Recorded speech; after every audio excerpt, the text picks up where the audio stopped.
I used to believe that love, once given, always found its way back home. This house, my house, was never just bricks and walls. It was built from early mornings and tired hands, from meals cooked slowly so no one would feel rushed, from years of choosing family over myself. Every corner carried a memory. The window by the stairs still held the mark where my son measured his height each birthday. The kitchen clock ticked with a sound I learned to trust, steady and familiar, like a promise that time would always move forward, no matter what. I raised my children here with gentleness, not because life was gentle, but because I wanted them to feel safe in a world that rarely was. I taught them to speak softly, to listen longer than they talked, to respect what they did not yet understand. When my husband passed, the house grew quieter, but I stayed. I believed staying was a form of loyalty, to him, to the life we built, to the children who still called this place home, even after they left. As the years passed, my steps slowed, but my heart did not. I welcomed everyone the same way, open door, warm tea, no questions asked. When my son returned more often, I felt grateful. I told myself it was love bringing him back. I didn't ask why his visits came with long pauses in conversation, or why his eyes wandered through rooms as if counting something invisible. I trusted him because he was my child. Trust, to me, was not something to be earned again and again. It was something planted early and left to grow. Sometimes, late at night, I would sit alone in the living room and run my fingers over the armrest of the old sofa. My husband's place. My place now. I thought about how little I needed, just peace, just honesty, just the comfort of knowing I had done my part well. I never imagined that the love I gave so freely could be measured, divided, or desired for reasons that had nothing to do with the heart. I believed my family saw me as I was, a mother, a grandmother, a woman who had given enough and asked for little. I believed that age made one invisible to greed. I believed that the house still stood for what it always had: shelter, belonging, and care. Looking back now, I understand something I couldn't see then. Love can make you generous, but it can also make you unguarded. And when you spend a lifetime opening doors for others, you forget that some people don't come to visit, they come to claim. At the time, though, I felt only gratitude. Gratitude for mornings that still arrived quietly. Gratitude for family footsteps in the hallway. Gratitude for a life that, in my eyes, still felt whole. I did not yet know that this was the last season of my innocence. My son still greeted me with a smile, still kissed my forehead before sitting at the table. His voice was gentle, respectful even. But something in his pauses felt heavier than silence should. Conversations ended too quickly, as if words were being swallowed before they reached the air. When I spoke about ordinary things, the garden, my aching knees, the neighbor's new dog, his attention drifted, returning only when the topic turned to the house, the bills, or the future. The future is important, Mother, he said once, stirring his tea without looking at me. We should talk about arrangements. I nodded, because that is what trusting people do. They nod first. They assume clarity will arrive on its own. Soon, his visits became more frequent, yet less warm. He moved through the house with familiarity that felt different from before, not nostalgic, but assessing. He opened drawers that hadn't been touched in years. He asked where certain documents were kept. When I hesitated, he laughed softly, as if I were being forgetful rather than cautious. You know I worry about you, he said. At your age, things can happen. That sentence stayed with me. Not because it was unkind, but because it was unfinished.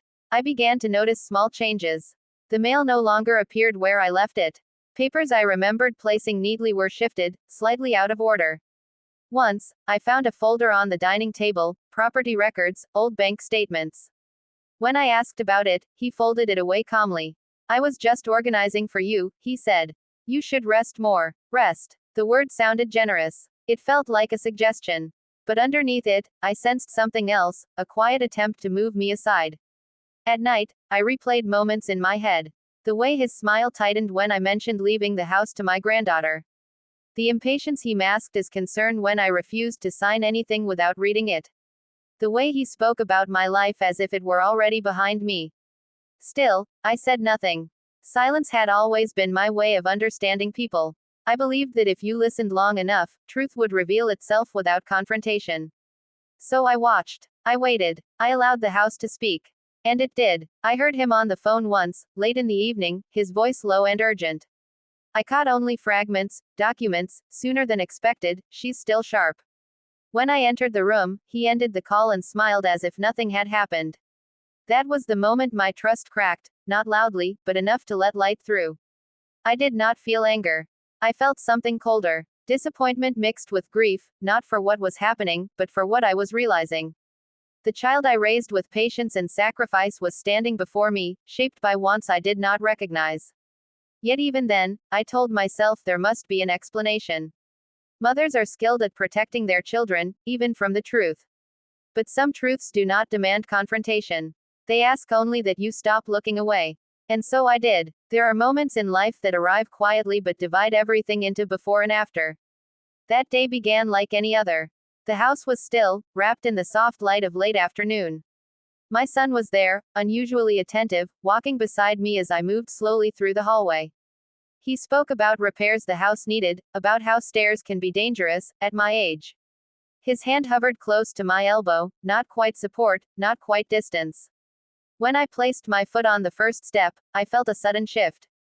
Not a shove, not something loud enough to accuse. Just a hesitation where steadiness should have been.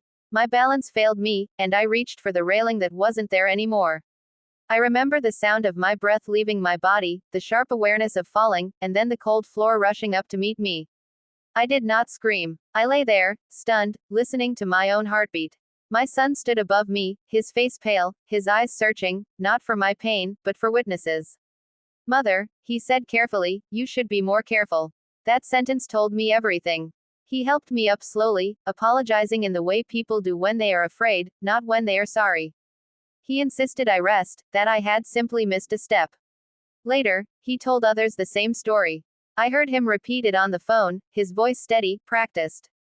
I was not badly hurt, but something inside me was.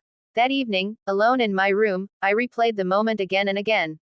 The missing railing. The way his hand had been close enough to catch me, but didn't. The calm efficiency with which he turned the incident into an accident.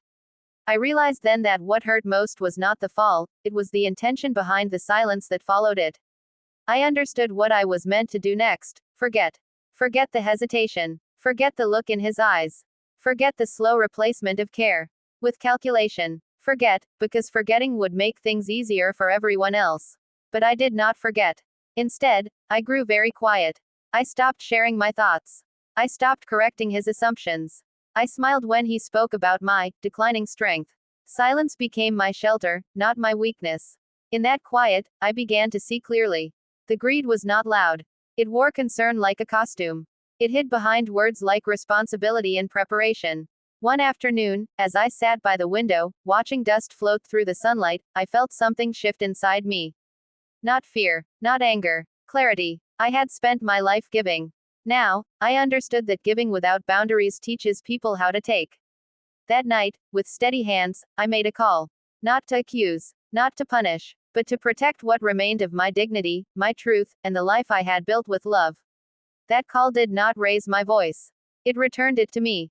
The call I made changed nothing on the surface, and everything underneath. I did not announce it. I did not explain myself.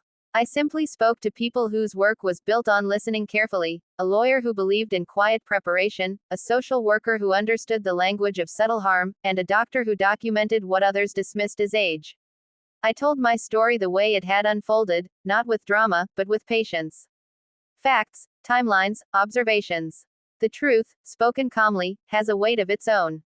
From that moment on, I stopped living reactively. I arranged my affairs with clarity. Documents were updated. Decisions were written in my handwriting, signed on days when my mind was steady and my voice sure. I placed boundaries where open doors had once been. Not out of bitterness, but out of self-respect. My son noticed the change. He asked fewer questions, then more urgent ones. His concern sharpened, his visits became tense. He spoke about family loyalty, about how outsiders should not interfere. I listened without arguing. I no longer needed his approval to trust my own understanding. Eventually, consequences arrived the way they often do, not as punishment, but as exposure. The story he had been telling others no longer matched the records. The helpful son image began to crack under quiet scrutiny. No one raised their voice.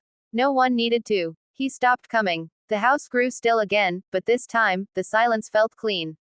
I slept better. I breathed more easily. I began tending the garden in the mornings, feeling the earth remind me that growth does not require noise. I did not feel victorious. I felt free. What I learned surprised even me. Peace is not something you wait to be given. It is something you choose the moment you stop explaining your worth to people who benefit from misunderstanding it. I did not destroy my family. I saved myself. The house remains mine, not just legally, but emotionally. It no longer holds tension in its walls. It holds boundaries. It holds truth. My granddaughter visits now, her laughter light and unafraid. She knows this home is a place of safety, not secrets. As for my son, I wish him clarity one day. But wishing no longer costs me my well-being. Enough is not a cry of anger. It is a quiet decision. A decision to honor your life, your voice, and the love you gave, by refusing to let it be used against you. And in that choice, I found something better than revenge. I found peace.